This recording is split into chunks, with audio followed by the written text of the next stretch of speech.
नमस्कार and welcome to the channel Grand Gaurav. आज हम लोग बात करेंगे टोटल क्वालिटी मैनेजमेंट के अगले पार्ट की के तरफ। टोटल क्वालिटी मैनेजमेंट का हमारा अगला पार्ट है डेमिंग्स के 14 प्रिंसिपल्स या 14 पॉइंट जो उन्होंने टोटल क्वालिटी मैनेजमेंट के रिलेशन में बताए हैं। हम साथ ही साथ टोटल क्वालिटी मैनेजमेंट के डिफरेंट टूल्स और फंक्शंस के बारे में भी बात करेंगे।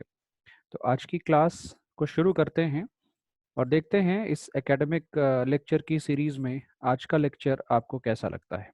चलिए, बेसिकली टोटल क्वालिटी मैनेजमेंट को समझने के लिए सबसे पहले हमें ये देखना पड़ेगा कि टोटल क्वालिटी मैनेजमेंट क्या है।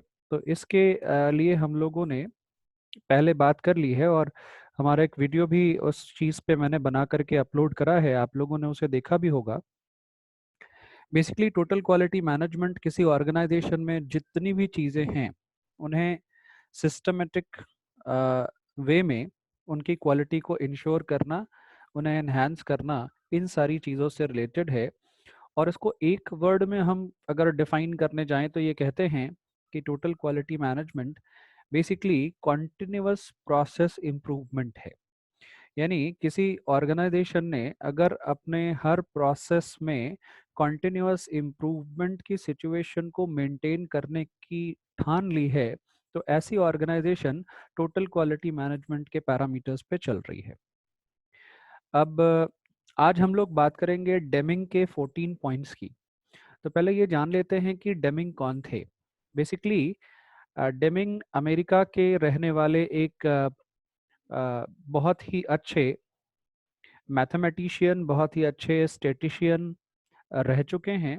स्टेटिस्टिक्स के ऊपर उन्होंने अपनी लाइफ में बहुत काम करा और उसके बाद उन्होंने बहुत सारी बुक्स लिखी हैं टोटल क्वालिटी इम्प्रूवमेंट, मैनेजमेंट और कंट्रोल के ऊपर। इन्होंने अपने करियर को अमेरिका में ही शुरू किया, लेकिन इनकी क्वालिटी और इनके नॉलेज के बेसिस पे ये बहुत टाइम तक जापान में रहे और इन्होंने जापान में रह करके टोटल क्वालिटी के पैरामीटर्स और उनके स्टैंडर्ड्स और प्रिंसिपल्स को बनाने का काम किया। तो आज हम लोग डेमिंग के 14 प्रिंसिपल्स को पढ़ेंगे और साथ ही साथ हम लोग बात करेंगे डेमिंग्स व्हील के बारे में। डेमिंग्स व्हील बेसिकली एक ऐसा व्हील है, एक ऐसा सर्कल है जिसको चार अलग अलग एक्टिविटीज से इंटीग्रेट किया जाता है। तो अगर हम उन चार अलग अलग एक्टिविटीज की बात करें तो आपको यहाँ पर स्क्रीन पर चार अलग अलग एक्टिविटीज ऑरेंज कलर में दिख रही हैं। पहली एक्टिविटी है दैट इज प्लान, दूसरी एक्टिविटी है दैट इज डू, तीसरी चेक और चौथी एक्ट। तो हम जब भी टोटल क्वालिटी मैनेजमेंट की बात करते हैं हम इन चार चीज़ों की बात करते हैं और इन चार चीज़ों का एक साइक्लिक जो अप्रोच है, यही अप्रोच डेमिंग्स व्हील के नाम से जाना जाता है। अब इन चार चीज़ों को अगर देखने जाएं तो हम कहते हैं टोटल क्वालिटी को इंश्योर करने के लिए, एनहेंस करने के लिए और कॉन्टिन्यूअस प्रोसेस इम्प्रूवमेंट के लिए हमें लगातार पहले तो हर चीज़ की प्लानिंग करनी पड़ेगी और जितनी चीज़ें हम प्लान कर रहे हैं उस प्लानिंग के अकॉर्डिंग हमें उन चीज़ों को एग्जीक्यूट करना पड़ेगा, उन चीज़ों को परफॉर्म करना पड़ेगा। एक बार अगर हमने वो चीज़ें परफॉर्म कर ली या हम परफॉर्म कर रहे हैं तो वैसी सिचुएशन में कॉन्टिन्यूअस प्रोसेस इम्प्रूवमेंट को लेकर चलें तो हमें ये भी देखना पड़ेगा कि हम कौन कौन सी चीज़ों पे ऐसी सिचुएशंस को देखें जिसमें हम बार बार चीज़ों को कॉन्टिन्यूअस वे में चेक भी कर पाएं, क्योंकि बिना चेक किए ये इंश्योर नहीं कर पाएंगे कि जो हमने किया है वो ठीक है या नहीं। और उसके बाद अगर एक बार हमने चेकिंग कर ली, चेकिंग के बाद अगला जो स्टेप, अगला जो प्रोसेस होता है वो फिर से एक्ट का होता है। तो अगर इस तरह से देखने जाएं तो हम ये कह सकते हैं कि प्लानिंग के बाद डूइंग, डूइंग के बाद चेकिंग, चेकिंग के बाद एक्शन। ये जो व्हील है, ये जो प्रोसेस है, ये रिपीटेड प्रोसेस होगा, ये एक साइकिल होगा जिसको हम रेफर करते हैं PDCA। यानी इसको शॉर्ट फॉर्म में हम पीडीसीए कहते हैं। अब थोड़ा और आगे बढ़ें और ये देखें कि क्वालिटी कंट्रोल क्या है। तो टोटल क्वालिटी मैनेजमेंट का एक पार्ट है क्वालिटी कंट्रोल, जिसमें हम किसी प्रोडक्ट की क्वालिटी को इंश्योर करने के लिए उसके कंट्रोल के लेवल पे काम करते हैं। क्वालिटी कंट्रोल का अलग से एक लेक्चर भी अपलोड मैंने किया है, जिसे आप देख सकते हैं, जिसमें इंटायरली क्वालिटी कंट्रोल को ही बहुत अच्छे से एक्सप्लेन करा है। लेकिन यहाँ पर भी मैंने कुछ चीज़ें क्वालिटी कंट्रोल की लिखी हैं। रीज़न है क्योंकि जितना हम टोटल क्वालिटी मैनेजमेंट में काम कर रहे हैं, वो सारे काम कहीं ना कहीं quality control, quality enhancement, quality assurance को लेकर के हैं। तो अगर क्वालिटी कंट्रोल को देखने जाते हैं तो हम ये देखते हैं कि सबसे पहले अगर हम इसको एक सीक्वेंस में लेटर के फॉर्म में लिखें, QUALITY CONTROL, तो हम इसके अलग अलग मीनिंग को समझ सकते हैं। तो Q stands for quality first, यानी सबसे पहले हमें क्वालिटी को रखना है और उसके बाद हमें कोई और चीज रखनी है। U stands for user is the king. जितनी भी चीजें हमें करनी है, जितना भी क्वालिटी हमें इंश्योर करना है, वो सारी चीजें हमें यूजर्स के लिए ही इंश्योर करनी है। तीसरी चीज, हमें जितने भी डिफेक्ट्स हैं, जितनी भी प्रॉब्लम्स हैं, जितने भी प्रोडक्ट के वो इश्यूज हैं जो प्रोडक्ट की प्रोडक्टिविटी को कम करते हैं, उन्हें हमें हर तरह से या तो कम करना है या तो उन्हें हटा देना है। चौथी चीज है कि क्वालिटी कंट्रोल के लिए और क्वालिटी मैनेजमेंट के लिए जो विजन होना चाहिए वो लॉन्ग टर्म होना चाहिए। आप इसको इस तरह से समझ सकते हैं कि क्वालिटी कंसर्न्स कुछ दिनों के लिए नहीं होते, या क्वालिटी कंसर्न ऐसे इश्यूज नहीं हैं जिनको कुछ टाइम के लिए हम परफॉर्म करेंगे और उसके बाद छोड़ देंगे। क्योंकि क्वालिटी मैनेजमेंट का जो प्रिंसिपल है, बेसिक प्रिंसिपल, वो कहता है कॉन्टिन्यूअस प्रोसेस इंप्रूवमेंट। तो ये एक लॉन्ग टर्म विजन होना चाहिए कॉन्टिन्यूअस प्रोसेस इंप्रूवमेंट के लिए। इनोवेटिंग एरर प्रूफिंग, जितने भी लेवल पे हम एरर प्रूफिंग कर सकें, हम एरर्स को मिनिमाइज करने के लिए उनका आइडेंटिफिकेशन कर सकें, एरर्स को डिसाइड कर सकें, एरर्स को कैलकुलेट कर सकें, और जितने नए इनोवेटिव तरीके से करें उतना ज़्यादा अच्छा। ट्रेनिंग बहुत ज़रूरी है, क्योंकि टोटल क्वालिटी मैनेजमेंट का जो ये डेमिंग का व्हील है, प्लान, डू, चेक, एक्ट, इन सारी चीज़ों को सही तरीके से परफॉर्म करने के लिए हमें कॉन्टिन्यूअस प्रोसेस इम्प्रूवमेंट भी करना है, और प्रोसेस इम्प्रूवमेंट के साथ साथ हमें वर्क इम्प्रूवमेंट, इंडिविजुअल इम्प्रूवमेंट पे भी ध्यान देना है, सो दैट हम क्वालिटी को इंश्योर कर पाए। Y stands for yearning for facts. जितने भी फैक्ट्स इंपॉर्टेंट हैं, जितने भी रियल फैक्ट्स इंपॉर्टेंट हैं, उन्हें भी हमें लेके चलना है। Cost again is the issue which is very much crucial in total quality management. Now, optimal tolerance. Optimal tolerance is the situation where हम ये डिसाइड करते हैं और ये देखते हैं कि हम किस लेवल तक किसी प्रोडक्ट में एरर को एक्सेप्ट करेंगे और कितना ऑप्टिमल लेवल तक हम उस प्रोडक्ट में क्वालिटी इंश्योर करना चाहते हैं। तो ऑप्टिमल टॉलरेंस मींस दोनों को ऑप्टिमल लेवल पे देखना है।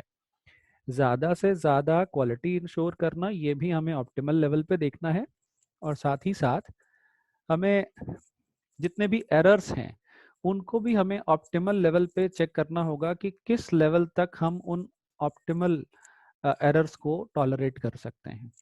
निप द वाइटल फ्यू, बहुत इंपॉर्टेंट चीज़ें जो हैं उन्हें हमें अपने हाथ में रखना है, उन्हें हमें कंट्रोल में रखना है, इन चीज़ों को बहुत ध्यान देना है। Team work again is the part of performance of duty. तो जितने भी लोग टोटल क्वालिटी मैनेजमेंट इंश्योर करना चाहते हैं, उनका एक ऑब्जेक्टिव, एक टीम वर्क में वो काम करें तो ज़्यादा बेनिफिशियल होता है। रिस्पेक्ट ह्यूमैनिटी, ये एक कंसर्न है जिसे टोटल क्वालिटी मैनेजमेंट में लाया गया। सी, क्वालिटी इंश्योर करने का मतलब, क्वालिटी एश्योरेंस का मतलब ऐसा नहीं है कि हम बिल्कुल ही ह्यूमंस और ह्यूमंस से रिलेटेड जो इमोशंस हैं, ह्यूमैनिटी है, उसका रिस्पेक्ट ना करें, क्योंकि क्वालिटी को क्रिएट करना, एश्योर करना, इससे इससे कॉस्ट हाई भी होती है प्रोडक्ट्स की या चीज़ों की। तो ये भी इंश्योर करना है कि जितनी भी चीज़ें हम कर रहे हैं वो ह्यूमंस के लिए कर रहे हैं, जिसका एक पॉइंट आपने देखा है, user is the king. So if the user is a king, it is obvious that each and every activity that the total quality manager is performing must have the concern of respecting humanity. Now, operator in state of self control, जो भी जितनी भी चीज़ें हम perform करेंगे, उनको perform करने के लिए जो ऑपरेटर होगा, जो इन चीज़ों को देखेगा, उसका अपना सेल्फ कंट्रोल भी बहुत ज़रूरी है। एंड नो डाउट लीडरशिप बहुत ज़रूरी है, क्योंकि लीडरशिप के इनिशिएशन के बगैर ये जो कॉन्टिन्यूअस प्रोसेस इम्प्रूवमेंट है, we can not assure, right? Let us move on to the next topic, that is Deming's 14 points of total quality management, जिसको हमको आज के इस टॉपिक में बहुत क्रूशियली देखना है। मैंने आपको डेमिंग के बारे में बताया। अभी अगर हम डेमिंग के 14 पॉइंट्स या 14 प्रिंसिपल्स को देखें जो डेमिंग ने टोटल क्वालिटी मैनेजमेंट के कंसर्न्स में दिए, तो मैंने कहा आपको कि डेमिंग ने जापान में बहुत सालों तक रह करके क्वालिटी कंसर्न्स पे, क्वालिटी स्टैंडर्ड्स को क्रिएट करने और मेंटेन करने में बहुत अपना बड़ा कंट्रीब्यूशन दिया। तो अगर डेमिंग के 14 पॉइंट्स को देखें टोटल क्वालिटी मैनेजमेंट में, तो अलग अलग 14 ऐसे पॉइंट्स हैं या जो ऐसे स्टैंडर्ड्स हैं जिनकी वजह से हम क्वालिटी एश्योरेंस कर सकते हैं। तो अगर डेमिंग के पॉइंट्स को देखें, तो पहला पॉइंट डेमिंग का कहता है, create constituency of purpose for improving products and service. Deming total quality को मैनेज करने के सबसे पहले पॉइंट में कहते हैं कि प्रोडक्ट और सर्विस को अगर हमको इम्प्रूव करना है तो हमें कॉन्टिन्यूअस बेसिस पे काम करना पड़ेगा। अगर हम कॉन्टिन्यूअस बेसिस पे प्रोडक्ट और सर्विस को इम्प्रूव करने का पर्पस रखते हैं, तो ऑब्वियस है that we are doing the objective to achieve total quality management. Now, adopt new philosophy. See, जब हम बात कर रहे हैं अडॉप्ट न्यू फिलॉसफी, इसका इसका सीधा सा मतलब है कि हमेशा हमें इनोवेटिव और क्रिएटिव चीज़ों के लिए बिल्कुल तैयार रहना है, क्योंकि कहीं ना कहीं क्वालिटी का कंसर्न इस चीज़ पे भी डिपेंड करता है कि कोई ऑर्गेनाइजेशन कितनी नोवल प्रैक्टिसेस करती है।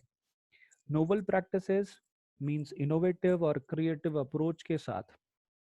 तो न्यू फिलॉसफी जितनी भी है, जितने भी नए अप्रोचेस हैं, उनको हमें एक्सेप्ट करने के लिए हमेशा तैयार रहना है। थर्ड पॉइंट कह रहा है, cease dependence on inspection to achieve equality. हमें कॉन्टिन्यूअस बेसिस पे ये चीज़ चेक करती रहनी है, ये चीज़ को हमेशा इंस्पेक्शन करते रहना है कि कि अगर हम जो प्रोडक्ट या सर्विस हम क्रिएट कर रहे हैं या बना रहे हैं, तो उसमें हम क्वालिटी को इंश्योर करने के लिए इक्वालिटी के अप्रोच को लेके चलें। ठीक।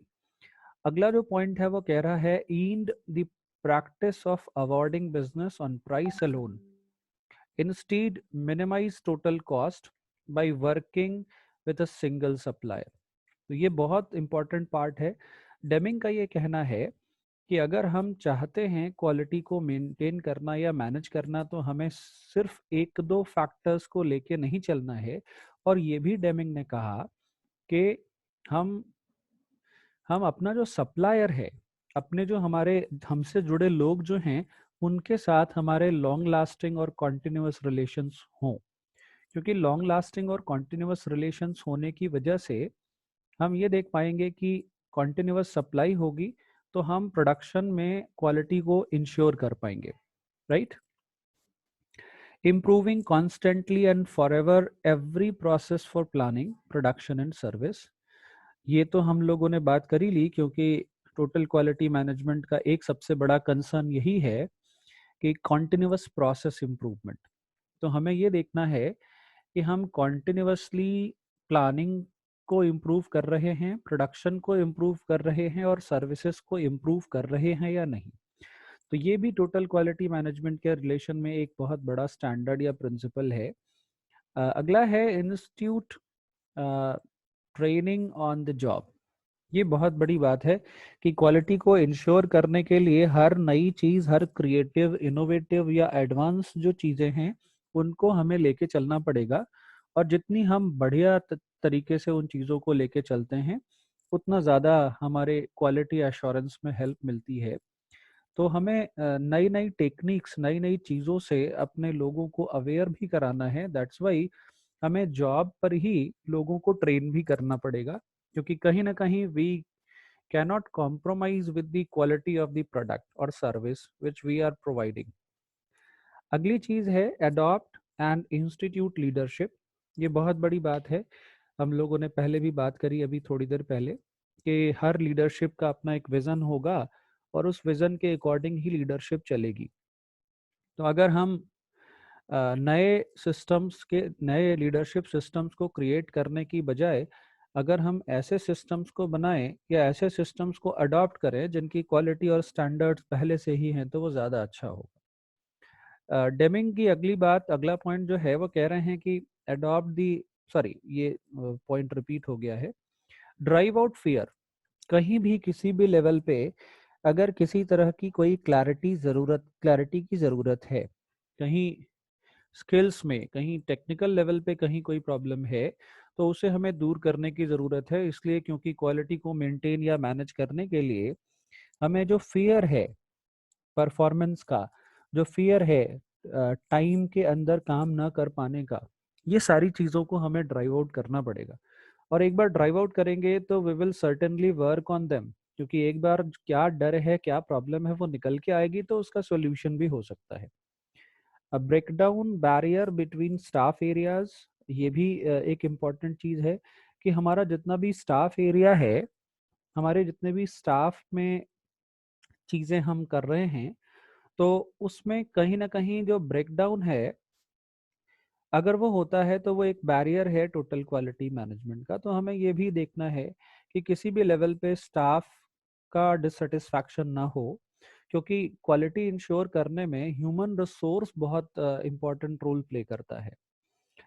Eliminate slogans, exhortations and targets for the workplace, right? ये चीज़ भी देखनी है कि वर्कप्लेस पे हमें इस तरह की चीज़ों को अवॉइड करना है। हमें एक हार्मनी को क्रिएट करना है, जिस हार्मनी का बेनिफिट हमें टोटल क्वालिटी के इम्प्रूव्ड लेवल के तौर पर मिलना चाहिए। जितना भी न्यूमेरिकल कोटा है फॉर द वर्कफोर्स, यानी वर्कफोर्स किस क्वांटिटी में होना चाहिए, कितनी ज़्यादा मात्रा में, कितनी कम मात्रा में लोग हों ताकि हम अपने क्वालिटी को मेंटेन रख सकें, हम ज़्यादा से ज़्यादा वेस्टेज को मिनिमाइज कर सकें, रिसोर्स के वेस्टेज को कम कर सकें और न्यूमेरिकली हम गोल्स को भी अचीव कर सकें मैनेजमेंट के। So for achieving the management's goal और ऑब्जेक्टिव इट इज़ रिक्वायर्ड कि हम जो कोटा है, हमारा जो वर्कफोर्स है उसकी जो गिनती है, उसकी जो संख्या है, इसका भी एक बार एलिमिनेशन करते रहें, ज़्यादा मात्रा में ना करें।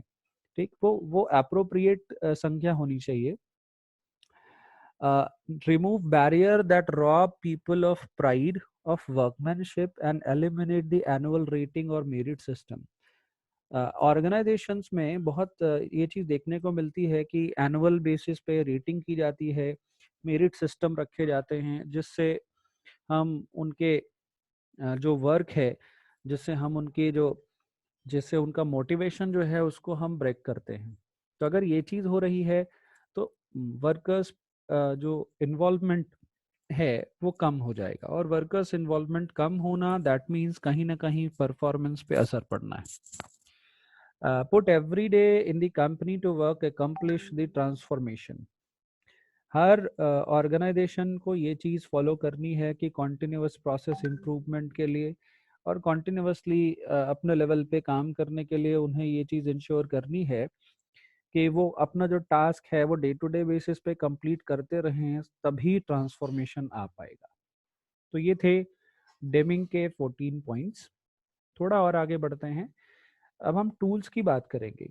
टोटल क्वालिटी मैनेजमेंट को इंश्योर करने के लिए कौन से टूल्स यूज होते हैं, मतलब ये टोटल क्वालिटी को मैनेज करने के लिए हम ऑर्गेनाइजेशन में क्या क्या यूज करते हैं और कैसे कैसे। तो यहाँ पे आपके पास कुछ पॉइंट्स दिए हुए हैं। एक पॉइंट है दैट इज बेंचमार्किंग। बेंचमार्किंग का मतलब है एक लेवल पे हम कुछ स्टैंडर्ड्स सेट कर दें और उन स्टैंडर्ड्स के बेसिस पे परफॉर्मेंस को चेक करें, तो दैट इज बेंचमार्किंग। डेमिंग के व्हील के बारे में हम लोगों ने बात करी। डेमिंग के व्हील के बारे में मैंने आपको शुरू में बताया, प्लान, डू, चेक और एक्ट, जिसे हम लोगों ने पीडीसीए कहा। ये पीडीसीए एक साइक्लिक प्रोसेस है, दैट इज वाई इसको डेमिंग का व्हील कह रहे हैं। आईएसओ यानी स्टैंडर्ड इंटरनेशनल स्टैंडर्ड ऑर्गेनाइजेशन के की रेटिंग होती है और उसके बेसिस पे हम क्वालिटी को चेक करते हैं। तो आईएसओ बहुत सारी चीज़ों में, प्रोसेस में, वर्क में, टेक्निक में, प्रोडक्ट में, बहुत सारी चीज़ों में अपने स्टैंडर्ड्स बनाती है और उन स्टैंडर्ड्स को सर्टेन नाम दिए जाते हैं। तो उन स्टैंडर्ड्स के बेसिस पे भी हम टोटल क्वालिटी को चेक कर सकते हैं। Just in time, for the time की बात है। ये बेसिकली आपने इन्वेंट्री कंट्रोल में सुना होगा, जस्ट इन टाइम का अप्रोच। लेकिन अगर टोटल क्वालिटी मैनेजमेंट की बात करें तो यहाँ पर भी हम जस्ट इन टाइम के अप्रोच को ले सकते हैं। क्वालिटी सर्कल्स बनाए जाते हैं जहाँ जहाँ भी, जिन जिन ऑर्गेनाइजेशंस में भी बहुत क्वालिटेटिव पीपल जो quality assurance, quality creation, quality maintenance को लेकर के काम कर रहे हैं, हम उन लोगों का एक सर्कल क्रिएट कर सकते हैं और उसके बेसिस पे, उन लोगों के बेसिस पे फिर हम टोटल क्वालिटी को मैनेज कर सकते हैं। Critical path analysis. Critical path analysis, ये क्रिटिकल पाथ एनालिसिस बेसिकली ऐसा एनालिसिस है जो किसी प्रोजेक्ट को कंप्लीट करने में मिनिमम टाइम को लेकर के चलने की बात पे काम करता है। और इसको क्रिटिकल पाथ एनालिसिस इसलिए कह रहे हैं क्योंकि हम जितने भी क्रूशियल या इम्पॉर्टेंट चीज़ें हैं उनको डिले नहीं कर सकते। तो क्रिटिकल पाथ एनालिसिस भी एक टोटल क्वालिटी मैनेजमेंट का पैरामीटर है। Force field analysis, of course ये भी एक तरह का टोटल क्वालिटी मैनेजमेंट का टूल है। ब्रेनस्टॉर्मिंग, ब्रेनस्टॉर्मिंग बेसिकली इनोवेटिव और क्रिएटिव चीज़ों को इंश्योर करने के लिए ही की जाती है, जिससे हम नए नए आइडियाज़ को ऑर्गेनाइजेशन के अंदर इम्प्लीमेंट करते हैं जो टोटल क्वालिटी को लॉन्गर पीरियड में मैनेज करने में बहुत हेल्पफुल होते हैं। नॉमिनल ग्रुप टेक्निक, इसमें हम सर्टेन ग्रुप्स को आइडेंटिफाई करके उन ग्रुप्स के अंदर जो क्वालिटी का लेवल है उसको चेक करते हैं, दैट इज़ वाई इसका नाम नॉमिनल ग्रुप टेक्निक है। सजेशन स्कीम्स, यानी सजेशन के बेसिस पे हम काम कर सकते हैं।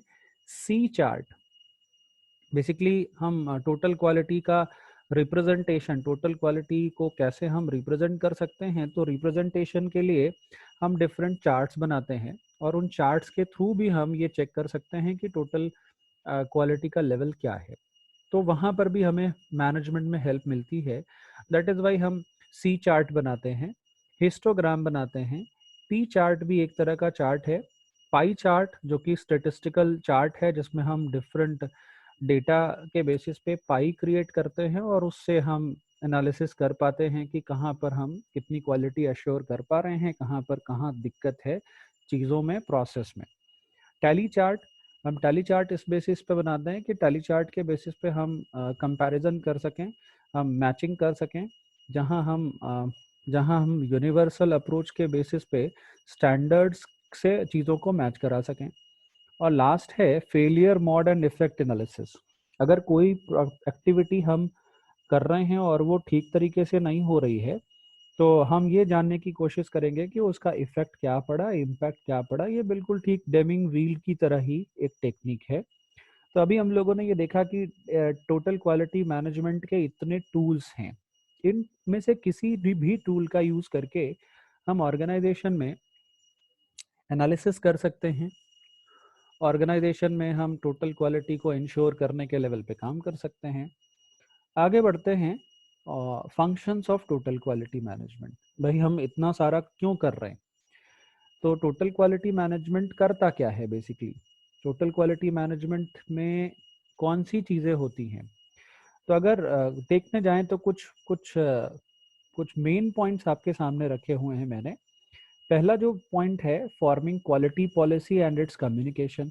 टोटल क्वालिटी मैनेजमेंट का सबसे बड़ा फंक्शन ये है कि ऑर्गेनाइजेशन जो है एक क्वालिटी पॉलिसी खुद के लेवल पे बना डाले और उसको सभी को कम्युनिकेट कर दे, ताकि क्वालिटी से रिलेटेड कंसर्न्स और पॉलिसी सबको मालूम हो जाए ऑर्गेनाइजेशन में।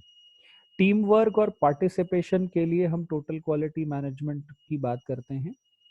यानी टोटल क्वालिटी मैनेजमेंट का एक फंक्शन टीम वर्क और पार्टिसिपेशन भी है। जितना बढ़िया होगा उतना क्वालिटी को एनहांस कर पाएंगे। प्रॉब्लम सॉल्विंग टूल्स और टेक्निक्स, ये एनहांसमेंट के लिए होता है। क्रिएटिव चीज़ें, इनोवेटिव चीज़ें करना, कोई मेजर इशू है, जिस मेजर इशू की वजह से कोई चीज़ हम नहीं कर पा रहे हैं, तो वहाँ पे प्रॉब्लम सॉल्विंग टूल्स के थ्रू हम काम करेंगे। तो टोटल क्वालिटी मैनेजमेंट का एक फंक्शन ये भी है कि ये एक टूल के तौर पर चलता है। स्टैंडर्डाइजेशन, जाहिर सी बात है कि टोटल क्वालिटी मैनेजमेंट का सबसे बड़ा काम है स्टैंडर्डाइजेशन, यानी कुछ स्टैंडर्ड्स सेट करना और उन स्टैंडर्ड्स के ऊपर चलना। एक क्वालिटी सिस्टम बनाना जिसमें हम कुछ चीज़ों को इनपुट के तौर पर सर्टेन प्रोसेस को इम्प्रूव करके और सर्टेन जो रिजल्ट है, सर्टेन जो आउटकम है वो जानने वो या पाने की कोशिश करते हैं। क्वालिटी कॉस्ट और मैनेजमेंट को एनालाइज करना, ये भी टोटल क्वालिटी मैनेजमेंट का फंक्शन है। प्रोसेस को कंट्रोल करना, कस्टमर सप्लायर इंटीग्रेशन, यानी कस्टमर और सप्लायर का एक दूसरे से क्या कनेक्शन है, क्या इंटीग्रेशन है, वो जितना अच्छा होगा वो उतना ही बढ़िया टोटल क्वालिटी मैनेजमेंट इंश्योर कर पाएंगे। एजुकेशन और ट्रेनिंग क्यों देनी है? क्योंकि टोटल क्वालिटी मैनेजमेंट में आपको एजुकेशन और ट्रेनिंग इसलिए देनी है। टोटल क्वालिटी मैनेजमेंट का एक फंक्शन एजुकेशन ट्रेनिंग इसलिए है क्योंकि जितना बढ़िया आप लोगों को quality concerns, standards, parameters, systems बता पाएंगे और उनसे काम करा पाएंगे, उतना बढ़िया आप क्वालिटी इंश्योर कर पाएंगे। और सबसे लास्ट पॉइंट है इस फंक्शन का, क्वालिटी ऑडिट और रिव्यू। तो एक बार जो हमने क्वालिटी एश्योर कर ली है, हम ये चेक करें सही है या नहीं, हम ये चेक करें स्टैंडर्ड के अकॉर्डिंग है या नहीं। फिर से हम चलते हैं डेमिंग के व्हील के ऊपर। प्लान करना है, एक्ट करना है, चेक करना है। तो प्लान, डू, एक्ट और चेक, ये चार चीज़ें करनी है और ये चार चीज़ें कॉन्टिन्यूस बेसिस पे करनी है। ठीक, तो आज का हमारा ये सेशन यहीं पे ख़त्म होता है। आपको हमारा ये लेक्चर सेशन कैसा लगा, अपने फीडबैक हमारे साथ ज़रूर शेयर करें। मैं ये भी चाहता हूँ कि आप हमारे वीडियो को, हमारे जो लेक्चर सीरीज़ है, इसको ज़्यादा से ज़्यादा प्रमोट करें, सो दैट जिन लोगों को भी कोई भी प्रॉब्लम आ रही है स्टडी के लेवल पे, अंडरस्टैंडिंग के लेवल पे, वो इन कॉन्सेप्ट्स को समझ सकें और अपने प्रिपरेशन को और स्ट्रॉन्ग कर सकें। तो आज के लिए इतना ही। Thank you. मिलते हैं अगले वीडियोस के साथ। लास्ट पॉइंट जो मुझे कहनी है, आप अपने लेवल पे इस वीडियो को ज़रूर शेयर करें, ज़रूर लाइक करें और कमेंट ज़रूर दें। Thank you.